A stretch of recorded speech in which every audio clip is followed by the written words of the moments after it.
আজি আমি লিখিবলৈ ওলাইছো মোৰ প্ৰিয় গ্ৰন্থ। তোমালোকে কেনেকৈ মোৰ প্ৰিয় গ্ৰন্থ লিখিবা এই ভিডিঅ'ৰ জৰিয়তে মই দেখুৱাম। প্ৰথমতে আমি আৰম্ভণি লিখি ল'ব লাগিব যে কোনোবাই যদি মোক প্ৰশ্ন কৰে যে মোৰ প্ৰিয় গ্ৰন্থখন কি, এই প্ৰশ্নত মই অলপ বিমৰত পৰিম। এখন অসমীয়া মাধ্যমৰ স্কুলৰ ছাত্ৰ হিচাপে অসমীয়াৰ বাহিৰে ইংৰাজী, হিন্দী আদি ভাষাত মোৰ বিশেষ দখল নাই। গতিকে অসমীয়া ভাষাতে ৰচিত ২-৪খন পুথিত মই চকু ফুৰাইছোঁ।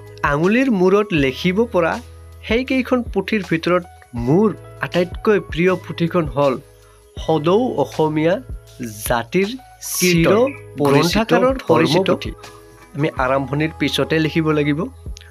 অসমৰ ভাষা, ধৰ্ম, সাহিত্য, সংস্কৃতিৰ অন্যতম প্ৰবক্তা যুগনায়ক মহাপুৰুষ শ্ৰীমন্ত শংকৰদেৱে কীৰ্তন পুথি প্ৰণয়ন কৰে। এইজনা গুৰুক পাঠকবৰ্গক নতুনকৈ চিনাকি কৰিবৰ আৱশ্যক নাই। সেয়েহে তেওঁৰ ৰচিত এই গ্ৰন্থখনিৰ সম্পৰ্কে এটি নীতিদীৰ্ঘ আলোচনা দাঙি ধৰা হ'ল। ইয়াৰ পিছতে আমি লিখিব লাগিব বিষয়বস্তু, যে এই পুথিখনৰ ভিতৰত কি আছে।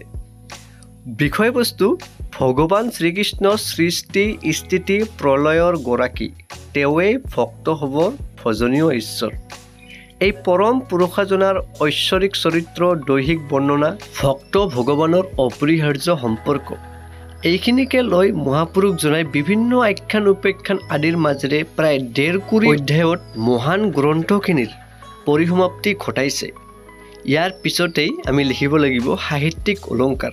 কীৰ্তন পুথিখনিৰ আদিৰে পৰা অন্তলৈকে পদ, ছবি, দুলৰি আদি নানা ছন্দ প্ৰয়োগ কৰি এখনি অতি মধুৰ কাব্যত পৰিণত কৰিছে। অপূৰ্ব শব্দচৰণ, ঘৰুৱা শব্দৰ সমাৱেশ, ছন্দৰ লালিত্য, ভাষাৰ মাধুৰ্য আৰু বৰ্ণনাৰ প্ৰচুৰ্যই এক অতি মহান সাহিত্যিক সৌন্দৰ্যৰ সৃষ্টি কৰিছে। শ্ৰীকৃষ্ণৰ দৈহিক বৰ্ণনা কৰিবলৈ যাওঁতে তেওঁৱে লিখিছে, তপ্ত সুবৰ্ণ সম জলে দেহা নিৰূপম, ললিত বলিত হাত। এই গ্ৰন্থখনিক মই ভাল পোৱাৰ কাৰণ আটাইতকৈ ইম্পৰ্টেণ্ট পইণ্টটো হৈছে যে তুমি তোমাৰ প্ৰিয় গ্ৰন্থখনক কিয় ভাল পোৱা, আমি সেই কাৰণটো লিখিব লাগিব। ডক্টৰ বাণীকান্ত কাকতিদেৱৰ মতে কীৰ্তন চৰিত্ৰ বিচিত্ৰ পখিলাৰ দৰে।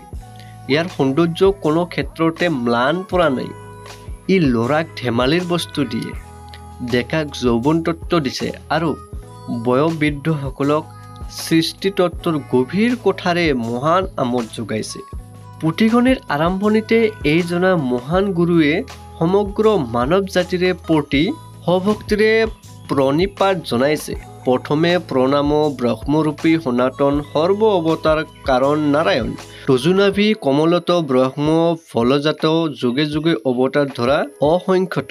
অকল এয়াই নহয়, প্ৰহ্লাদৰ হৰিভক্তি, হৰিশ্চন্দ্ৰৰ ন্যায়, গ্ৰাস গ্ৰজেন্দ্ৰৰ যুদ্ধ, দামোদৰ বিপাখ্যান, লীলামালা আদি বিভিন্ন আখ্যান উপাখ্যানৰ বৰ্ণনাই মোৰ অন্তৰত ডলা দিয়ে। সেয়েহে কীৰ্তন পুথিক মই প্ৰাণ ভৰি ভাল পাওঁ। ইয়াৰ পিছতে আমি লিখিব লাগিব মন্তব্য।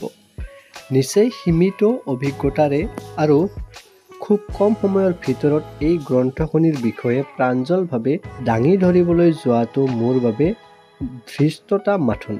তথাপি সাধ্যানুসাৰে ২-এটি কথাৰ অৱতাৰণা কৰা হৈছে। আপুনি কীৰ্তনৰ সুৰ ভাল নাপাব পাৰে, ইয়াৰ আখ্যান উপাখ্যান আপোনাক আমোদ দিব নোৱাৰিব পাৰে, কিন্তু আপুনি এই কীৰ্তনৰ সুৰৰ মাজতে এদিন জন্ম হৈছিল আৰু এই সুৰৰ ঝংকাৰৰ মাজৰেই এদিন পৃথিৱীৰ পৰা চিৰবিদায় ল'ব লাগিব। গতিকে কীৰ্তন পুথি আমাৰ জীৱনৰ পাথেয়স্বৰূপ হৈ থাকিব। শেষত সেই মহান গুৰুজনাৰ প্ৰতি এই মহান গ্ৰন্থখনিৰ বাবে এফাকি ঘোষাৰে প্ৰণিপাত জনালোঁ। শ্ৰীমন্ত শংকৰ হৰিভকতৰ জানা যেন কল্পতৰু, তাহান্ত বিনাই নাহি নাহি আমাৰ পৰম গুৰু।